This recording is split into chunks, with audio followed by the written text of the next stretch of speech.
Hey, well, good evening and welcome to a version of Cattle Drive Live tonight, hosted by myself, Brett Carter, and my good old buddy from South Dakota, Corey Thompson. Corey, How we doing tonight, Brett? good. Seemed like I just saw you over the weekend a couple of times. Yeah. Boy, you guys thought it was cool in Oklahoma. When I got home today, you guys don't know what cool is quite yet. Uh, hey, and I'll just tell you, I don't want to know. So just so you know, so. Hey, we got a big night tonight. I think it's awesome. Made a phone call to a friend of mine here in Oklahoma the other day. Those of you that follow us on Facebook, Snapchat, Instagram, you've seen it. Tonight we get to visit with the Mr. Gerald Callahan. So Absolutely. yeah, but tonight's episode is sponsored by a little part of our own family here called the Drive Marketing, Corey, and it's something that we're really proud of. And I don't know about you. It's kept us busy lately, helping these guys promote sales at a different platform than normal. Yep. And I think there needs to be a little clarity, I guess, on our side on what we got going here. And there's basically two things involved with what we're trying to do here tonight. Every Monday night at 7 o'clock is the Cattle Drive Live Show, is what we're calling it.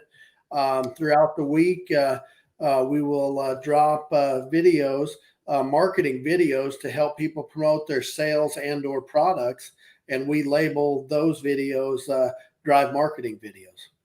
That's right. Yeah, part of the Cattle Drive Live that we're on each Monday night is more of a sports center highlight show. We like to feature somebody just like we did tonight with Mr. Callahan on board with us.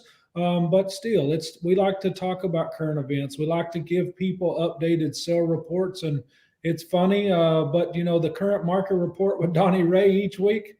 I know he's just a personality, but the guy's pretty knowledgeable when it comes to the market reports and things. And CCI Live gives us stuff. But the Drive Marketing itself is a sell platform that can be tailor made for individuals, ranches, or products. And we've been fortunate in the short 30 days of this business adventure we have here. We've been able to feature guys like Hoffman Ranch and Buck Cattle Company, Griswold Cattle last week, Ty Webster, Bloomberg, Boyer Core, Bonham Show Cattle has been a two-time follower here. We've got a lot of stuff coming for Cattlemen's Congress. Breed associations are calling, wanting to get scheduled up for this thing, and we're really excited for it. This gig here, it cost you money. But I think it makes you money just as well. So the guys that used it, they've come back wanting more. It's innovative, it's new, and something we're proud of. So get a hold of myself or Corey. We can get you a template. We can get you hooked up with the Drive Marketing. Get a hold of Paige Jones as well. Hey, something we're proud of, and we'll talk some more about later at the end of the show. But Drive Marketing for all your marketing and sale needs. So. Hey, let's get fired up. Coffee shop, current events within agriculture.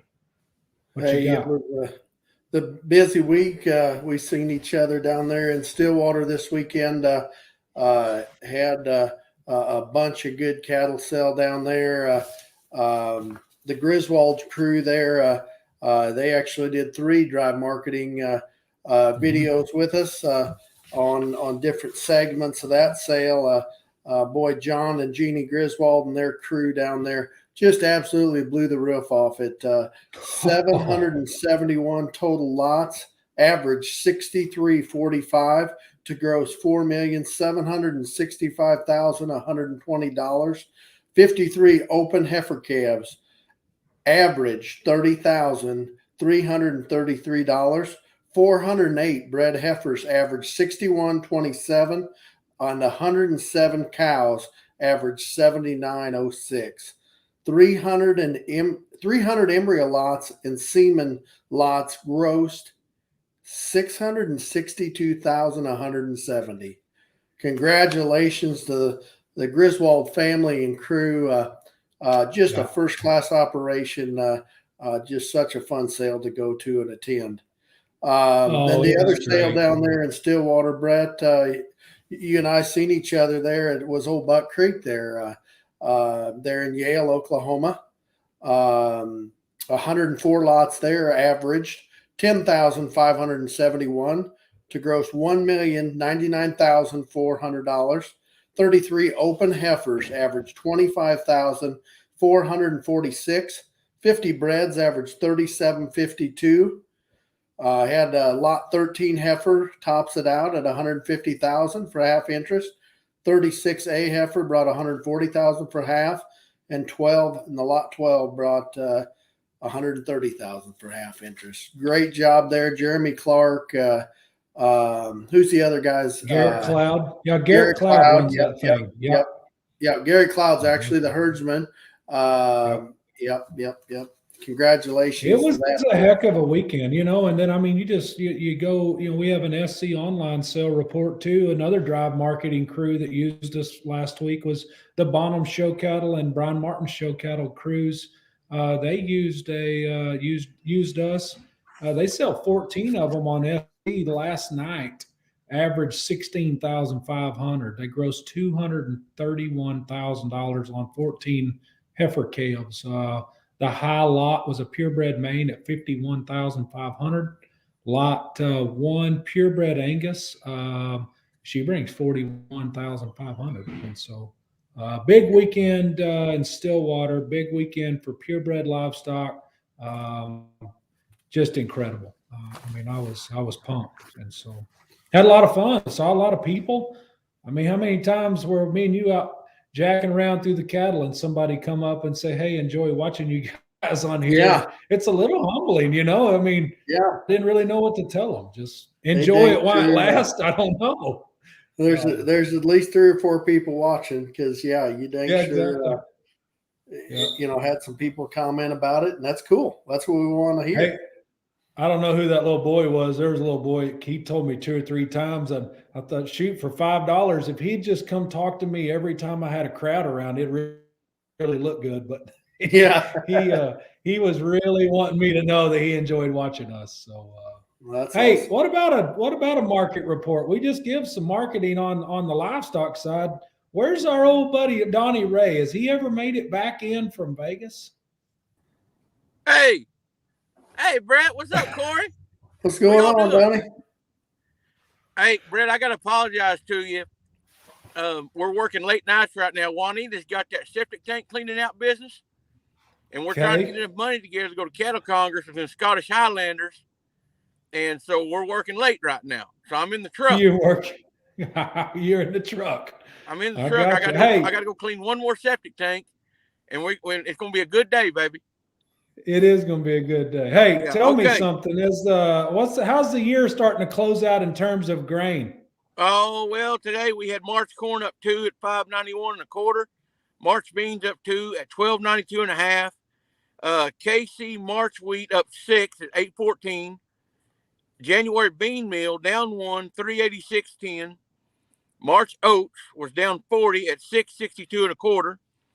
The February fat cattle closed down 27 1/2 at 134 at 37.5. The March feeders was down 120 at 160 1/2. No sale today in Oklahoma City. And the last fat trade we heard was 138 in Kansas. So there you go. Gotcha. I got to go clean this thing out. I love you guys. Y'all are awesome. And I'll see y'all at the Scottish Highlander show at Cattlemen's Congress. I like it. Take care. Y'all be cool. Thanks, Donnie. Knucklehead. Take care, buddy. Know about that guy. Jeez, why do we just beat ourselves up with that guy every week? So, but hey, let's get fired up. We've got a really special guest tonight. We'll get Paige to bring him in here to us where we can visit. Hello, there he is. How's it going? Hey, it's good, Gerald. Good to have you on here. Hope we didn't bore your evening there. About 10 minutes worth of yakking, but that's an annual thing for us. So, sounded good. Well, thank you. Hey, it's a pleasure to have you. Those of you that don't know you, Gerald Callahan, I guess Edmond, Oklahoma is home. Is that right? That's correct. Edmond, Oklahoma. Good deal. Your wife, Jennifer, and Yes, sir. son Ryan, you guys own and operate Callahan Cattle Company. Is that correct? Yeah, we have kind of the headquarters sits here in Edmond between Rockwell and Council. And then we have a ranch up where I grew up. And then we own part of a feed yard at Watonga, Oklahoma, as well as all the going ons at Express Ranches. So we tend to There we stay go. busy in the cattle business. That's good. That's good. I got to tell you, whenever Corey and I were visiting about who we would like to have on here, your name came up, and he said, "Oh, man, we could talk about Express. We could talk." I said, "No, that guy is so deep in ag. Let's go back. Let's go. Let's listen to the Gerald Callahan and Welch. Let's listen to the Gerald Callahan from Oklahoma State days." So, hey, I want to just give you a second, get started, and let's start your days before Mr. Callahan as a coach or your time at Oklahoma State. Tell us about the days in Welch, Oklahoma. Well, I was like a lot of people. I grew up on a farm and ranch in northeastern Oklahoma. We ran a lot of yearling cattle, and then we had a commercial cow herd. And we had in those days, there was a lot of smaller packing plants, and we had a small feed yard in the wintertime. And we fed cattle that went to Copac at Coffeyville, and Harris and Canadian Valley in Oklahoma City were two smaller packing plants. And then at that time, IBP had a plant in Emporia, Kansas, and some went there. And we actually sent quite a few cattle actually to Armour in Memphis, Tennessee. And so we run a lot of yearlings, steers, and heifers in the summertime. And my dad had a couple thousand acres of row crop and wheat, corn, and soybeans. So I grew up, and that's before we got really modern. And we cultivated that corn 3 times, the beans usually twice. And we didn't have big round balers when I was growing up. So we'd haul about 40,000 little square bells every summer. And that's how I made my way through college, really. It was a good place to grow up. A lot of people with similar characteristics and good cattle country. And my high school team was very successful, livestock judging, and we were fortunate enough to win the state. We went to Denver and were national champions at Denver. And so then I got a scholarship to judge at NEO and liked it so much and had a good career there and judged for Jerry Douglas, who was from my hometown of Welch. In fact, his little brother, Larry, and I went to school all the way together. Welch, NEO, and OSU, and judged on teams together at all those places. And liked it so well, I went on to Oklahoma State and judged there. And then when I got out of college, my dad and Jim Noble leased the Blue Ribbon Ranch in Juan. And the first job I actually took out of college was about a 12,000 acre ranch, was managing that. And it was primarily a yearling operation with some cow-calf. But in the meantime, Jerry Douglas was leaving NEO, and so they came calling. And so I actually started teaching college at the ripe old age of 21. And I coached there. And then I became the division chairman 5 years into that and hired Jerry back to work for me. Then Dr.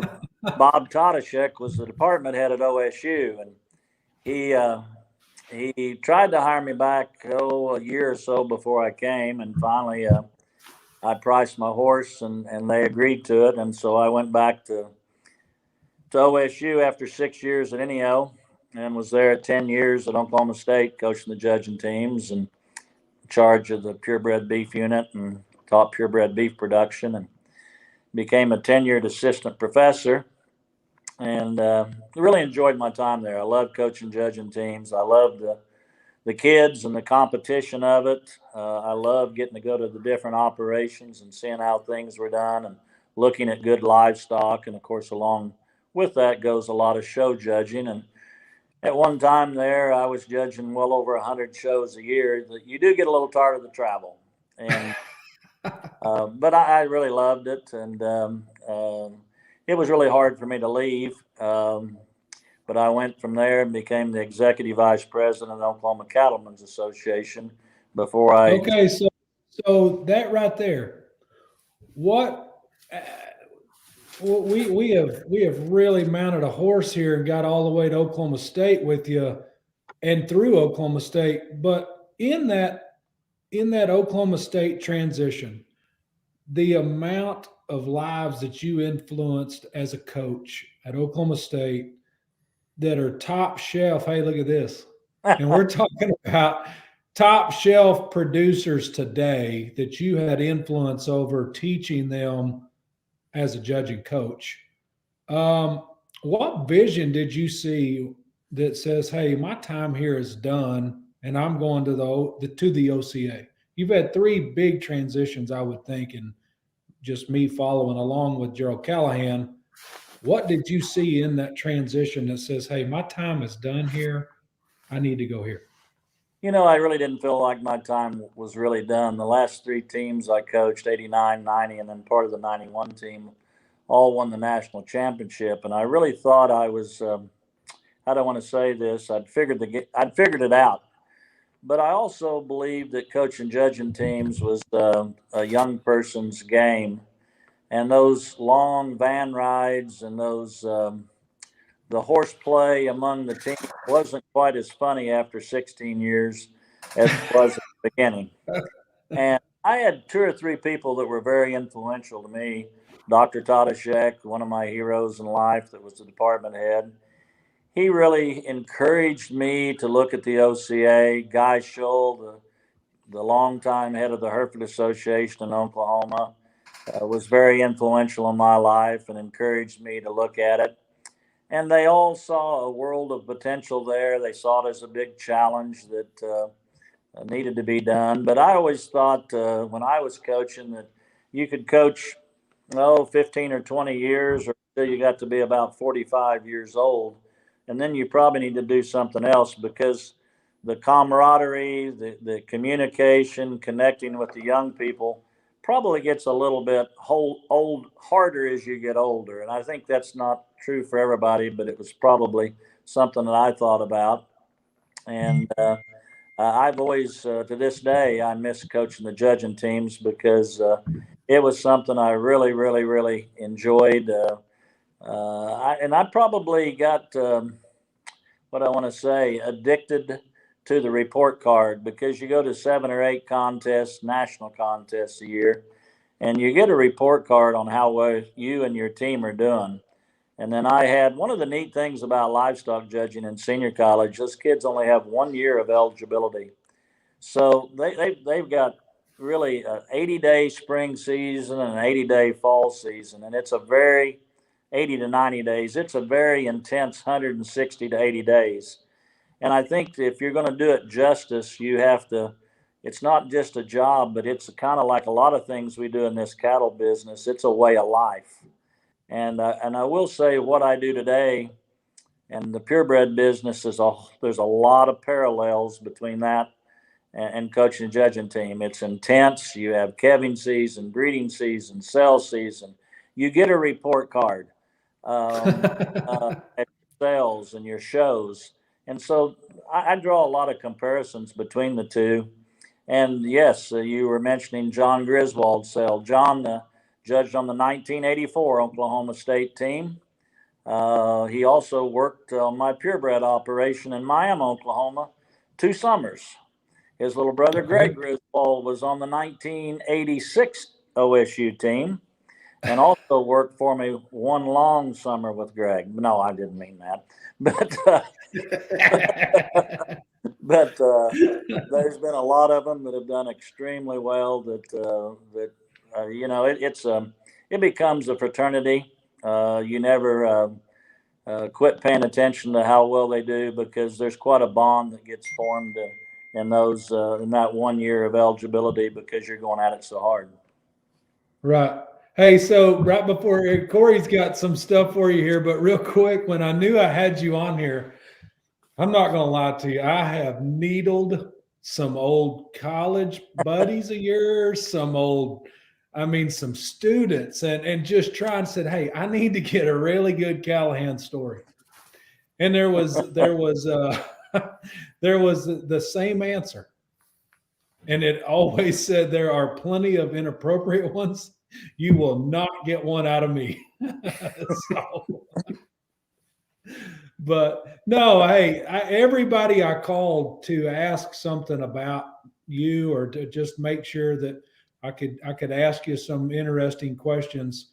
The amount of respect I got from those guys that they have for you today, and the amount of appreciation that they've had for the things you've done for them, not only as a coach, it's acquaintances you've made in this business and things. I knew after about 3 phone calls, I had the right guy to interview tonight, but I also had my list right too, because every one of them wanted to know the same thing that Corey and I are wanting to talk to you about tonight, but not a single one of them would sell out anything about some old judging days. So, but anyway, go ahead, Corey. You bet. Hey, where in that timeline, Gerald? When did you get married in that timeline? While you were at Oklahoma State? Yeah, I was married previously and had 2 children from my first marriage, but then Jennifer and I got married in 1991, Okay. and so married 30 years. And Ryan, I believe, is 23 years old now, and Jennifer she's been a tremendous influence on me. She was an old livestock judge herself, and in fact, I'll tell a true story that I've not told very often. In 1989, I had a tremendous judging team at OSU. In fact, I really truly believe we had the first, second, and possibly the third best team in the nation that year, all at OSU. But we go to Denver and we win first contest out for senior colleges, and but there's this girl from California that won reasons. Ron Cunningham, that auctioneers, was high individual, and we win easily. We win the contest easily, but the person that won oral reasons was this girl from California. And then we go on through the year, and this girl keeps getting her name called, and she ultimately came to OSU and Ag Econ on an assistantship and fellowship. But she stayed over and helped coach the judging team at Cal Poly when we started dating, and she worked for Jim Heyer. And Jim Heyer we had as a graduate student at Oklahoma State. He had helped me TA several of the classes that I taught. And so then Jennifer came to OSU in the Ag Econ department. And then after we got married, she got her master's in accounting. And then I'm quite proud of her. She graduated #1 in her law school class from that place in Norman. Kind of a funny story. I never would write a check for tuition to that place in Norman. She did, but she did quite well. And she probably knows she knows our purebred cows, their pedigrees and everything better than I do, and just loves the cattle business and has a passion for it, and very dedicated to it, and she keeps me going. Yeah, there's no doubt. Hey, and then so you moved into the Oklahoma Cattlemen's Association, and then how many years were you there?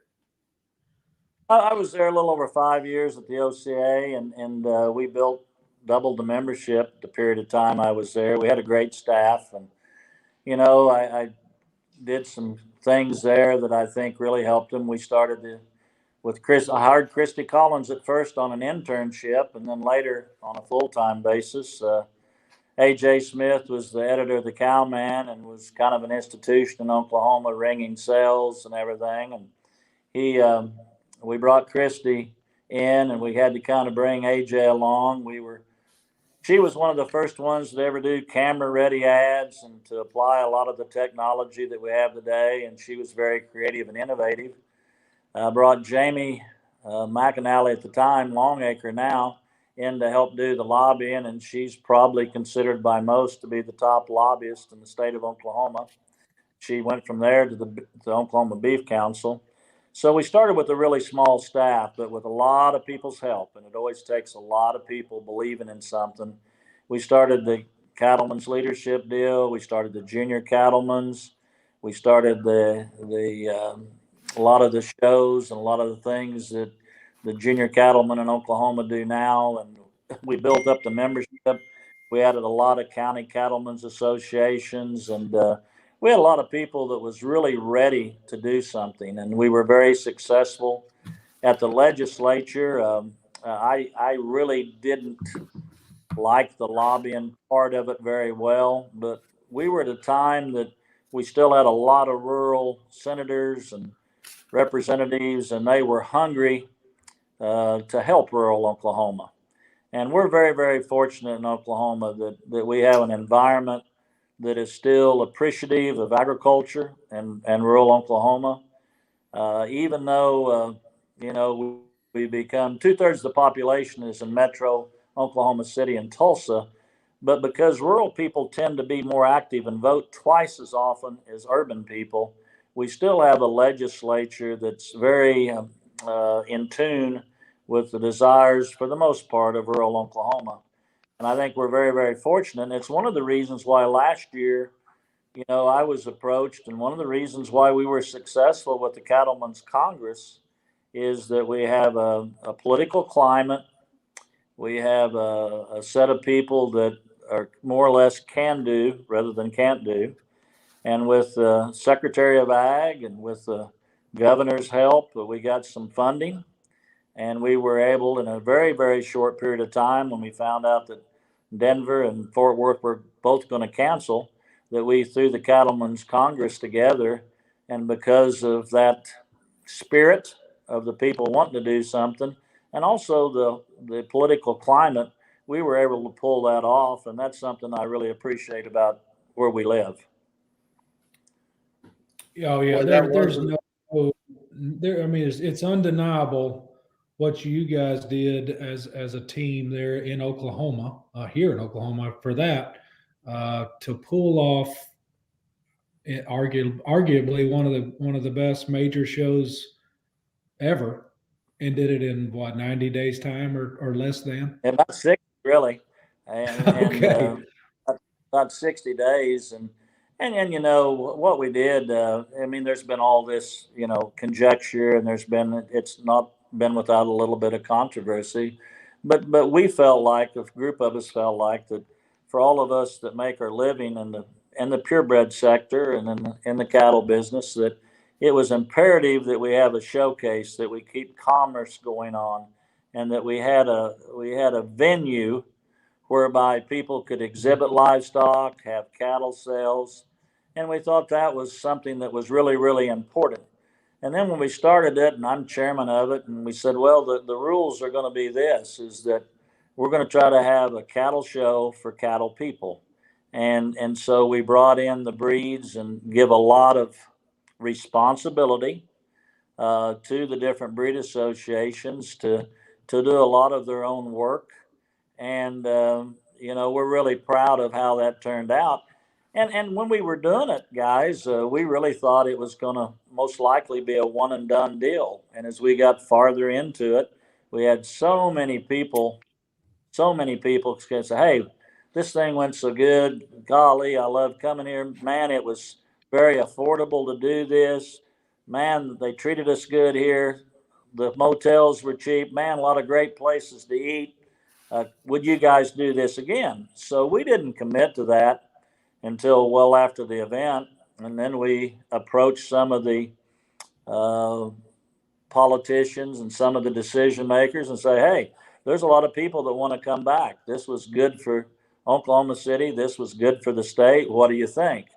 And so we're getting some improvements made to the fairgrounds because of it. And not all of them will be done this year, but over the next couple of years, I think you'll see some big improvements because they wanted us to come back. They wanted everybody to come back. And so, a lot of work on all of us' part, but we decided that if that's what everybody wants, we'd give it another go. And I think it'll be a long-lasting event because the support for it is in the community. The support for it is in the governor's office and the Secretary of Ag's office.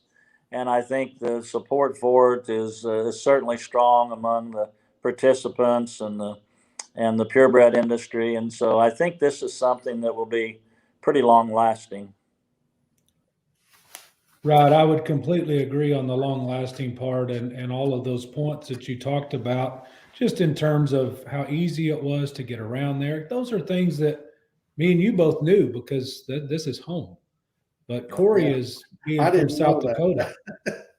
I've never been. And I told we had Tyler Norvell. He was actually our first guest on the Cattle Drive Live, and I told him that's the easiest at a big show like that. Any of the big ones you go to, that's as easy as you can get in and out of a major livestock show that I have ever seen in my life. You just drive right up to the door.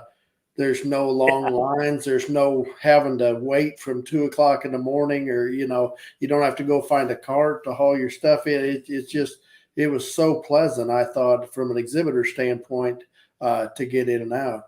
And one thing I was going to also touch on, I could not believe with 60 days of advertising and knowing you were going to have an event there, how good it seemed like across the board all them sales were down there. That just blew my mind to not have a year's worth of setting up, organizing, advertising. I mean, there is an ag economy down there of people in the cattle business, and it showed sure last January. Yeah, the cattle business is big in Oklahoma. I mean, Texas is by far the biggest state, but Oklahoma's number 2 in beef cow numbers, and there's certainly a lot of support in the cattle industry here. It's a big cattle state, and I hope we can replicate that. I hope everybody's cattle sell really well this year, and this cattle deal, it's shaping up on the price side of it to be very favorable, in my opinion. I'm not a economist, but cow numbers are down, and one of the things that just shocked me during this COVID, what the true demand for beef really appears to be, because we all know all the discussion and how much margin the packers making right now. But having said all that, beef is not cheap in the grocery store. Beef is not cheap at the restaurant, but people are buying it as good or better than they ever have. And whether it's domestic or international, it really seems like that people want the taste, the flavor of beef. And our true demand, in my opinion, our per capita consumption is not what it was in the 70s, but we have a perishable product. So we're going to eventually eat all we produce at some price level. But at the price levels we're seeing, our demand is extremely good. And we're going to have less supply over the next 2 or 3 years. And I think this cattle industry is shaping up to really have some very, very good times on the price side. The big question for all of us is the cost side. What's it going to cost us to get cattle there? Because, whatever we're buying is higher, whether it's feed, fuel, fertilizer, pickups, feeders, truck beds, whatever it takes to raise it is experiencing an increase in prices. But I think we're going to like the price structure if what it costs us to produce it doesn't get totally out of line. Gotcha. So your transition, let's step back just a hair and make one more little move forward. Your transition from Oklahoma Cattlemen's Association to Express Ranches happened, if I understand the story right, you facilitated a purchase of the B&L Angus. I think maybe you were in the transition in the middle. Tell the story there. Well, that was an interesting deal. Jennifer and I had our own purebred Angus herd, and we had a leased ranch at Newcastle, Oklahoma. We were having our own annual production sales, and I was good friends with Billy Yarborough that owned B&L Angus, and he had another big ranch down at Ada, Oklahoma, and we actually leased that ranch. It was a big ranch, and we run yearling cattle down there. And we backgrounded cattle is what we did. And we backgrounded a lot of cattle for national farms, thousands of them, 20,000 a year. Wow. Jennifer headed that up. And while I was at the OCA, when I was at OSU, Billy Yarborough was a huge benefactor to OSU. And Billy decided that he wanted to disperse. And so I was the Cattlemen's Association, so he approached me about what real simply was a purchase donation deal, whereby we purchased a portion of the land, cattle, and equipment, and he donated the balance. I didn't know if we could do it or not. I was out of my league, out of my element, but I went and found people that knew way more about it than I did. And so we ultimately did a donation purchase of all the B&L, the Grisso Mansion in Seminole, all the properties in Shawnee and Seminole, as well as all of the cow herd. And I turned around and leased the ranches and sold the cows to Bob Funk while I was at the OCA. And then after 2 years, the Oklahoma Cattlemen's Foundation, who was doing this, sold the property to Express Ranches. We did this, I believe, in April 1, April Fool's Day of 1994. And then I actually came to work at Express full time in 1996. But it was one of those neat things because it ended up being a win-win deal. Billy got to maximize the value of his assets through a purchase donation deal.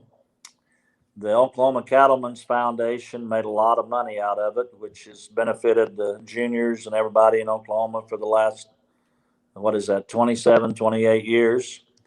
And Express got to own one of the real prominent Angus herds of the time in the B&L Angus operation. And that's what got them started, Express and the Angus business. And so then I joined Express in 96, first as chief operations officer, and then later became president. And of course, we had Limousine and Angus, and we had a South Dakota division with the Yackleys. And then as time went on, the Angus continued to grow in numbers. We eventually gradually got out of the Limousine business. And then a few years ago, I lose track of time, we added a Hereford herd. So Express has both Angus and Herefords and Resters, somewhere around 3,000 head a year. Have 6-7 sales a year, so that keeps us busy. And Bob Funk, the owner, really enjoys the cattle business. He really loves all aspects of it, but he really, really likes the junior shows. He really likes showing cattle, and so we still show a lot of cattle as well as run a lot of performance cattle, and I think show cattle are performance cattle too. But we tend to label things in this business a little bit too much sometimes, but because our cattle that we exhibit, they have to have a tremendous amount of performance or they wouldn't be competitive either. And so we try to apply the technology. We have our own embryo transfer center and 2 guys there, Roy and Stewart. One of the things that we're most proud of as Express is that we have a crew that's been together. A lot of the crew's been together over 20 years.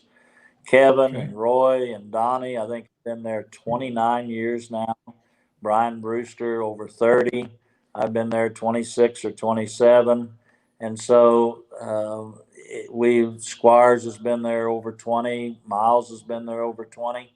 And so one of the things I really sometimes am disappointed in the purebred business is the turnover and the lack of longevity.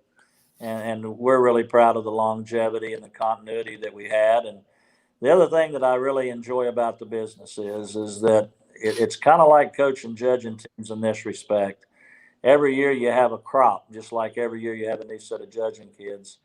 But when that crop's over, you got to start from scratch on the next crop. And you're only as good as what you can get done with that group. And it's always changing. It's constantly evolving. And in my opinion, you can get pretty good at it. You can be pretty successful, but nobody can ever totally dominate it. Nobody can ever totally master it. And if you get to thinking that you probably are in for a big surprise because it'll probably change on pretty fast. And so it's what keeps me excited and keeps me going is that every year is a new challenge. Every year is a new set of cattle. Every year is how can we make them better? How can we continue to make them better? That's the question. That's a lot of fun. Yeah, and it's funny. We've talked about you being at Welch. We've talked about you being at NEO. All of your little life journey has brought you, but each time for me, just a little. You won't maybe admit it on here, but there's been a little bit of a vision that we can kind of see you put together your life.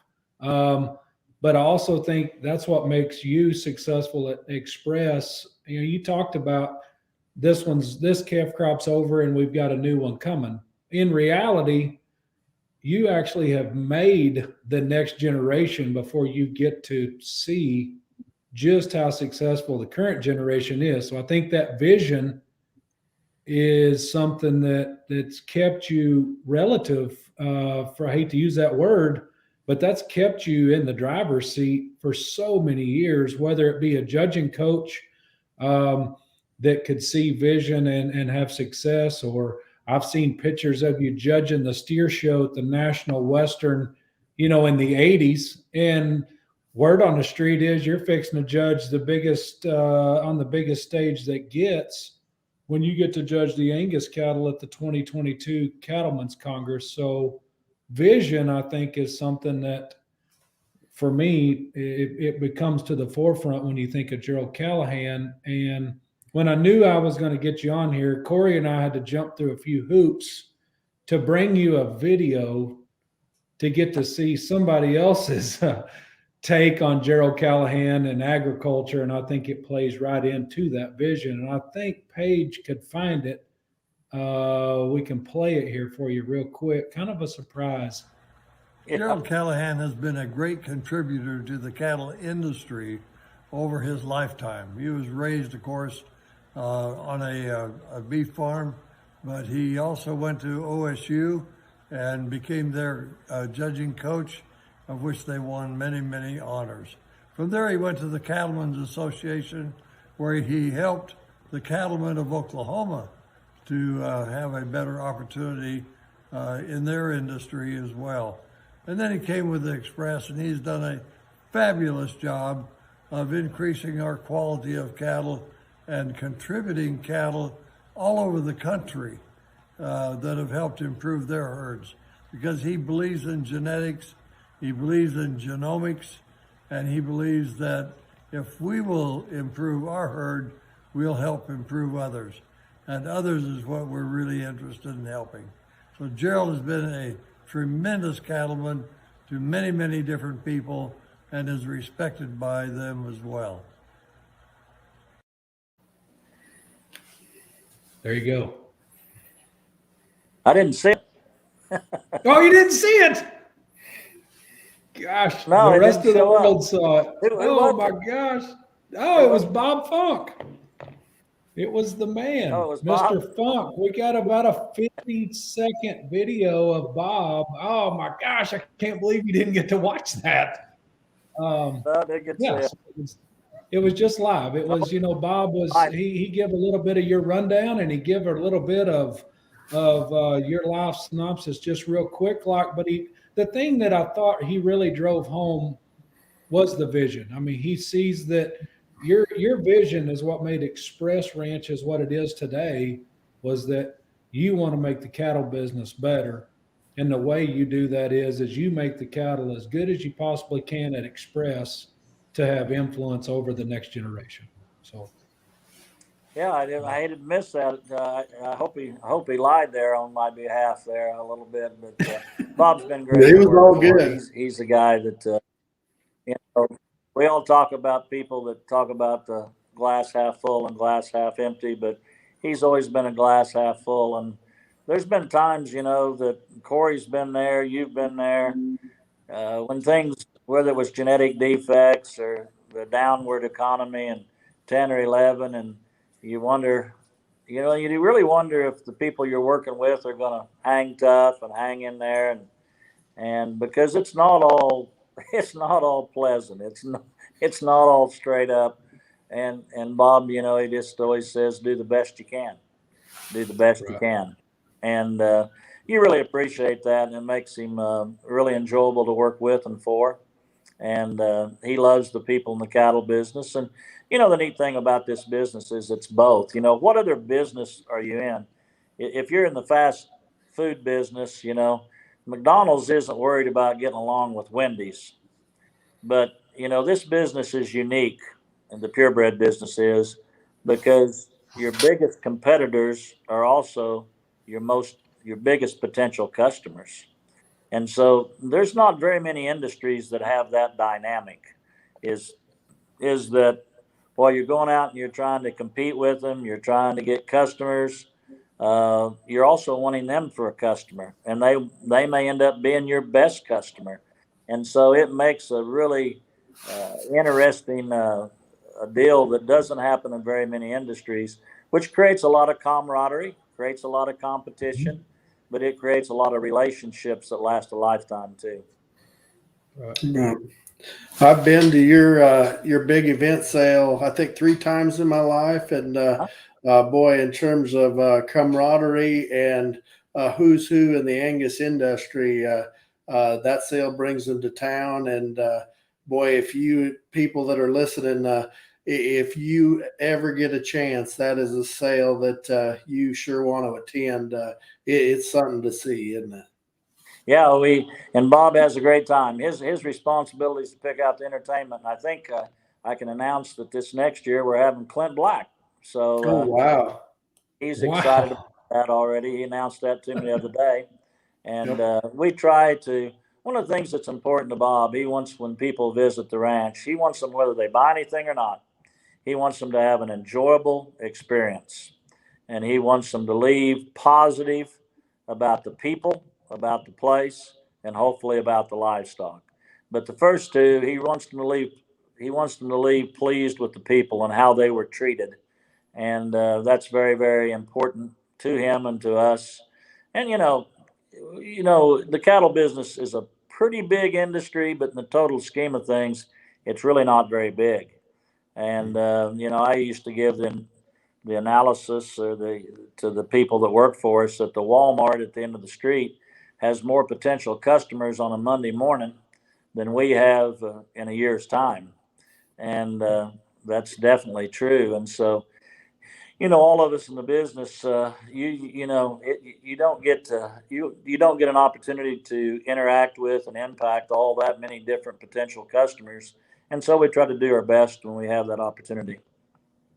Yeah, Absolutely. you guys do a good job of that. There's no doubt. There's never it seems like the mowing crew is just as particular of detail, the painting crew, as you guys are with the next generation of livestock. It's just perfect around there when you drive in there. And I've been very fortunate to get to come in your office and just sit and visit before, but you get to see the bulls that have had influence in that program, the amount of semen some of them have sold. And I would so love to have you back on here sometime where we could really get into that, because it's each bull on the wall of your office has such a neat story of how they've influenced express ranches or the Angus business in general. And it goes right along with what you're saying. You leave there kind of warm and fuzzy.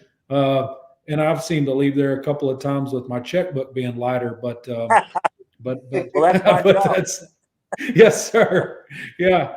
Hey, get in and let's talk about something. This Angus show coming up 2022 at the Cattlemen's Congress.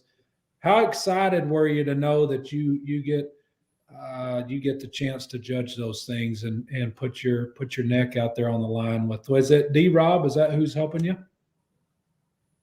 Yeah, yeah.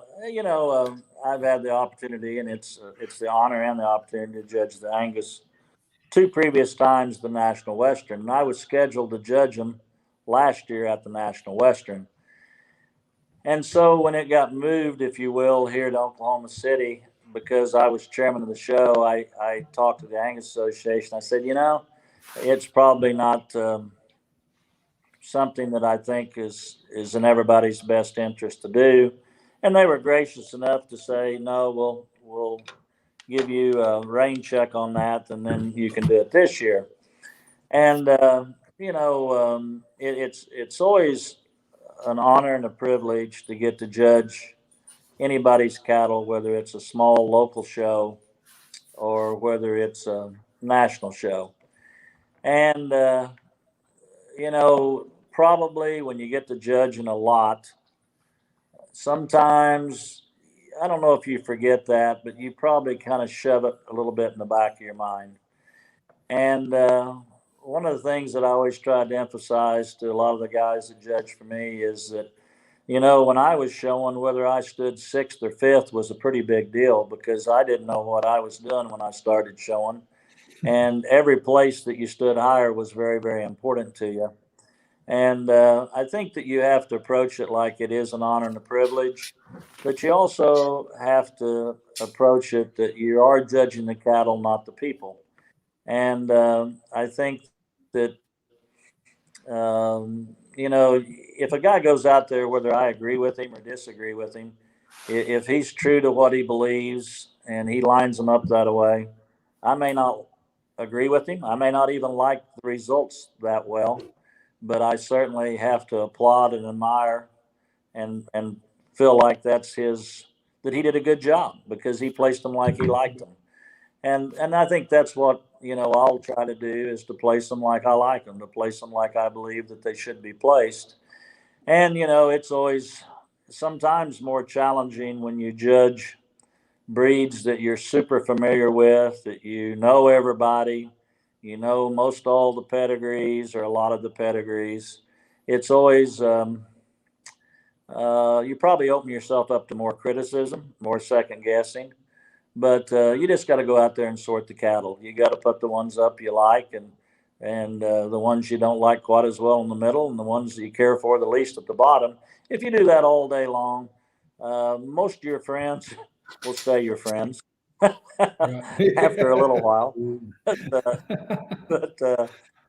it is an honor and it's a privilege. It's something that I enjoy judging. I enjoy one of the things about judging, I think, if you've judged a lot, is that it really it makes you focus. It requires your full, undivided attention. We ask somebody to go out there and judge, and we give them a limited amount of time to evaluate something that both the showman and the fitter are trying to disguise all of their faults. And then we ask them to go out and judge a class of 10, 15, 20, sometimes more than that, in 15 minutes, when everybody that's exhibiting them is trying to amplify their good traits and to diminish their faults. And so this whole system is a system that is inexact. It becomes personal preference, but I do feel like that it's a lot of fun. I think showing and judging is an exercise that will stay around. There was a time even in my life that I questioned if in the year 2021 and 2022, if we would still be exhibiting cattle to the same degree that we are today. And it's kind of stood the test of time. It's even with the onset of EPDs and everything else, people enjoy exhibiting cattle. People still like to see how their cattle compare to other cattle. People still like to look at phenotype on cattle. And still yet, most cattle are bought and sold at least in part on their phenotype. And, that really hasn't changed that much. And so I think that there is a place for the show ring. I think that there'll be a place for the show ring 20 years from now. And not just because we do it, but I think it serves a really good purpose. I think it's something that will survive. Gotcha. Gerald, we've asked several of the guests that we've had on the show this question, and to me, when Brett brought up your name, I was really looking forward to the answer of this question. You've done so much and been part of the industry in so many facets of it. What do you deem as your greatest accomplishment, or what do you look back on with the most that makes you the most proud? Well, I think that your relationships, life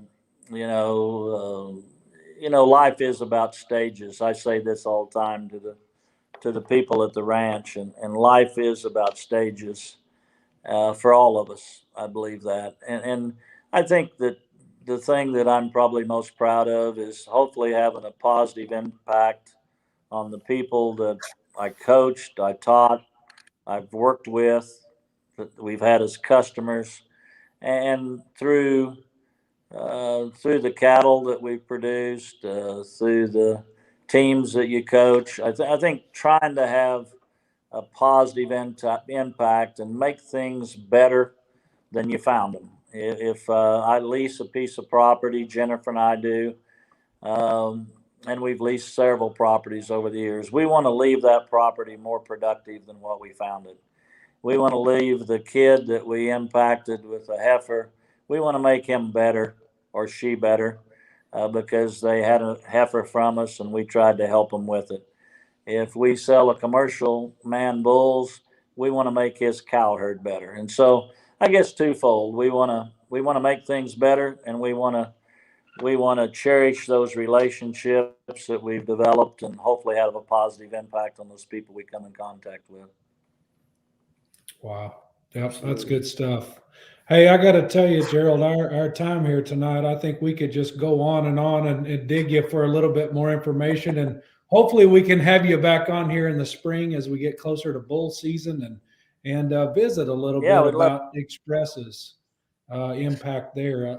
But hey, it's been a pleasure of ours to have you on here tonight. Thank you. Thank for you, taking guys. the time. We'll Absolutely. Look forward to seeing Cattle Congress, and have a Merry Christmas. Absolutely. Yes, sir. You too. Thank you. Tell Jennifer and Ryan hello. Will do. Thank you, guys. Thanks a lot, Gerald. Yes, you bet. Whew, that's pretty good stuff right there.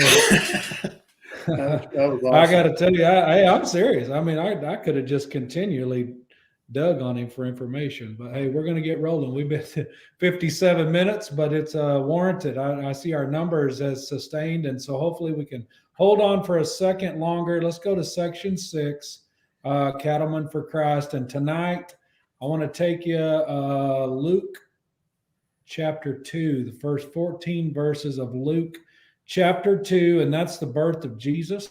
When Christmas is this week, find time to sit with your family, with your little ones, and read Luke chapter 2, verses 1 through 14. And that's the story of Jesus's birth in Bethlehem. And I encourage you to do that. Take the time before you rip a present open or sit down and hopefully eat a big chunk of steak or whatever you do with your family. Read Luke chapter 2, verses 1 through 14, and see how that impacts your Christmas and changes your view on the real meaning for the season. So, Corey, it's been fun, brother. You bet. Been a great evening. Enjoyed every minute of it.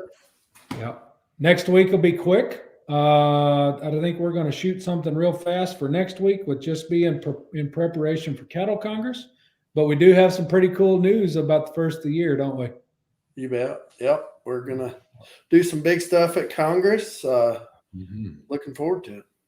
Yep. We're still kind of buttoning up a few little loose ends here, but we'll have more about that next week. But hey, until then, you guys are still on here. Have a Merry Christmas. Corey, enjoy your family, and you bet. Meet up Everybody have a good Christmas, and we'll see you. We get into the new year. That's right. Hey, thanks, and Merry Christmas. Take care, guys.